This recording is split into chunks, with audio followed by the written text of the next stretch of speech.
최근 대통령이 규제 완화에 대한 그 발언 수위를 높여가고 있죠. 이와 관련해서 오늘 아침에 정치권은 조금 서로 다른 입장을 보였습니다. 여당은 규제 개혁에 당이 앞장서서 나서야 한다는 목소리가 나왔고, 야당에서는 규제 완화보다 경제력 집중 완화가 중요하다고 반박했는데요. 들어보시겠습니다. 규제는 공무원들, 관료 집단인 정부에게는 이게 곧 권력이고 조직입니다.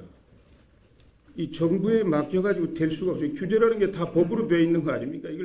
이거는 우리 당이 할 수밖에 없습니다. 최종적으로 국회에서 하게 되는 것이고. 헌법은 이렇게 한국 경제에 나아갈 방향을 제시하며 규제의 필요성을 맨 앞에 내세우고 있는데, 대통령은 우리의 처부져야 할 원수라고 지목하고 있습니다. 최근 세계의 경제적 화두는 불평등입니다. 나쁜 규제만이 원수인 것입니다.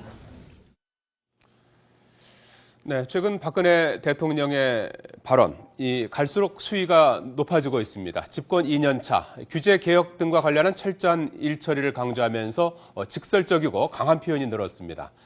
먼저 지난달 5일과 19일에 있었던 발언을 들어보시겠습니다.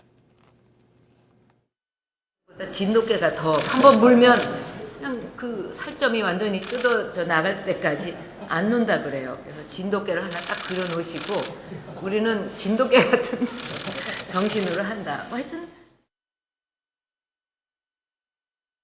겉에다가 금테두리까지 둘러서 멋있게 만든 달력이라 하더라도 새해가 되면 그 달력은 필요가 없습니다. 네, 시간의 중요성을 이제 강조한 표현인데요. 부처 업무 보고 자리에서 연이어 센 발언을 한 대통령은 일부러 그렇게 얘기했다고 밝히기도 했습니다. 화제 발언은 당초 원고에는 없는 내용을 박 대통령이 직접 고안해낸 것도 많다고 하는데요. 때로는 듣는 공무원들을 바짝 긴장하게 하는 그런 표현도 있습니다. 그래픽 잠시 보시겠는데요. 3월 10일 그제죠. 수석비서관 회의에서 한 발언인데요.